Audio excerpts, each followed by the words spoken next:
Pernah nggak sih, kamu bertanya-tanya kenapa teman kamu bisa banget ramah ke orang baru, tapi kamu malah canggung setengah mati? Atau kenapa ada orang yang kayaknya santai banget menghadapi masalah, sementara kamu udah stres duluan? Nah, semua itu bisa dijelaskan dengan teori kepribadian Big Five. Apa sih itu? Yuk, kita bahas bareng. Jadi, teori Big Five ini sebenarnya cara ilmuwan psikologi memahami kepribadian manusia. Ada 5 dimensi utama yang jadi penentu, dan masing-masing orang punya kombinasi unik dari 5 sifat ini. Satu, openness to experience. Openness ini semacam ukuran seberapa kreatif atau terbuka kamu terhadap ide-ide baru. Kalau kamu suka banget mencoba hal baru, belajar tentang budaya lain, atau bahkan mendalami teori-teori aneh yang nggak mainstream, itu artinya kamu punya tingkat openness yang tinggi. Tapi, kalau kamu lebih nyaman sama rutinitas dan nggak terlalu suka perubahan, nggak masalah kok. Itu tandanya tingkat openness kamu lebih rendah. 2. Conscientiousness. Nah, yang kedua ini berkaitan sama seberapa terorganisir dan bertanggung jawabnya kamu. Orang yang conscientious biasanya punya rencana matang, detail-oriented, dan nggak suka menunda pekerjaan. Tapi kalau kamu tipe yang suka impulsif dan sedikit berantakan, jangan minder. Itu artinya kamu lebih fleksibel. Uniknya, orang dengan conscientiousness tinggi sering lebih sehat secara fisik. Kok bisa? Karena mereka biasanya lebih disiplin, termasuk soal olahraga dan makan sehat. Ketiga, extraversion. Kamu lebih suka nongkrong bareng temen atau mager sendirian di rumah? Itu bisa jadi ukuran extraversion kamu. Kalau kamu extrovert, kamu bakal merasa energized saat ada di keramaian. Tapi kalau introvert, kamu lebih suka suasana tenang buat recharge energi. Menariknya, bukan berarti introvert nggak bisa bersosialisasi loh. Mereka cuma perlu waktu lebih banyak buat sendiri. Oh iya, di tengah-tengah spektrum ini ada yang namanya ambivert.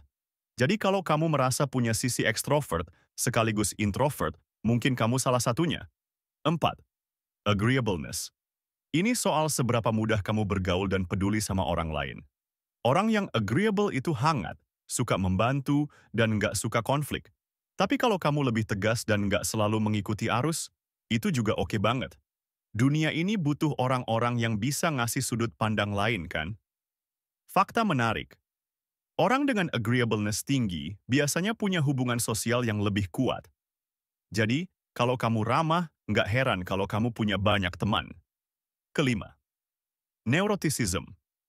Terakhir, neuroticism. Ini soal bagaimana kamu mengelola emosi. Kalau kamu gampang cemas atau overthinking, mungkin skornya tinggi. Tapi kalau kamu lebih santai dan stabil secara emosional, berarti tingkat neuroticism kamu rendah. Kabar baiknya, neuroticism itu bisa dikelola. Dengan mindfulness atau terapi, banyak orang yang berhasil mengurangi kecemasan mereka. Jadi, jangan khawatir kalau kamu merasa overthinking terus. Selalu ada cara buat jadi lebih baik. Sekarang coba deh, bayangin kombinasi dari 5 dimensi ini.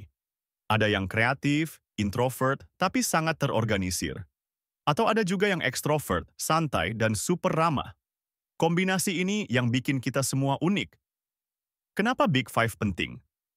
Big Five nggak cuma buat seru-seruan loh. Teori ini sering dipakai di dunia kerja, pendidikan, bahkan hubungan. Misalnya, HRD bisa pakai ini buat cari kandidat yang cocok sama budaya perusahaan. Atau kamu sendiri bisa pakai ini buat memahami diri kamu dan orang lain lebih baik. Pernah dengar istilah self-awareness? Nah, dengan memahami kepribadian kamu lewat Big Five, kamu bisa lebih sadar akan kekuatan dan kelemahan kamu. Itu langkah awal buat berkembang jadi versi terbaik diri kamu. Gimana? Seru banget kan teori Big Five ini?